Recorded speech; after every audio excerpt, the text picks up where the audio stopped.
So this photo here is a picture of my family, my mom and dad, my sister and myself. This is me at the bottom left corner looking up adoringly at my dad, who is sitting up in his hospital bed after having his first heart attack. And so I'm 5 and he's 24. None of us in this picture know what is to come in 3 weeks' time.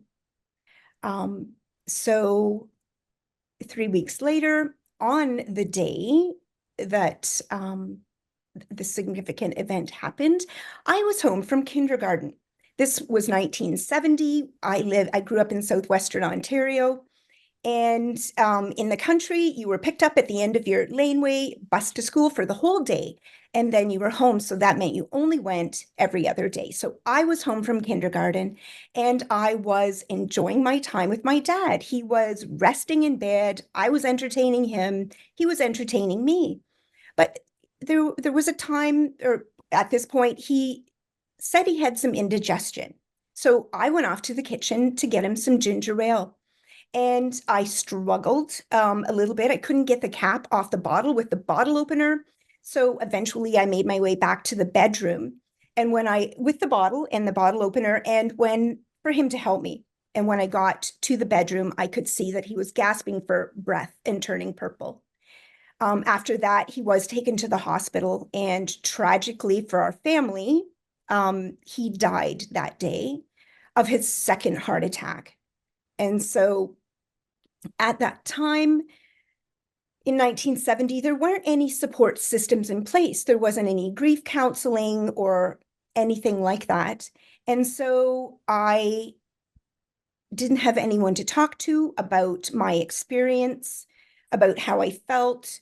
And I was very much on my own dealing with my feelings. And my little 5-year-old self thought I was responsible for my dad dying. He had indigestion. He asked me to get some ginger ale. I couldn't get him the ginger ale in time, and he died.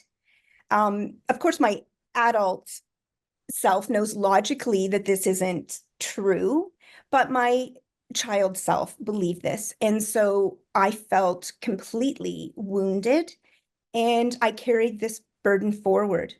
At the same time that this happened, I was starting to be spiritually guided.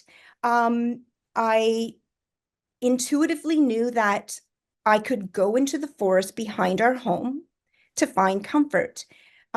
We were fortunate enough to have a good sized property with a lovely forest behind. And so my intuition or my spiritual guidance wanted me to go into the forest. And so I would go in, I would sit by this tiny little stream with my back against a birch tree, and I would talk to God.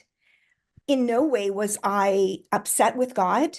I was simply wanting to find comfort for my soul and for my grief. And so I would do that from time to time. And I know now, looking back, that that was the beginning of me opening up to my own spirituality. I know that through my clairsentience or clear feeling, at that time when I was in the forest, I could feel energy coming in that was comforting me and helping me to cope with what I was going through. And so for me, that was the beginning of my spiritual journey. And so with the loss of my dad, I, at 5, realized, you know what? I think what I want to do is help people. I want to help people. When I grow up, I had seen nurses in the hospital who were wonderful to my dad, who took care of him and were just lovely people. So I remember thinking, I want to do that when I grow up.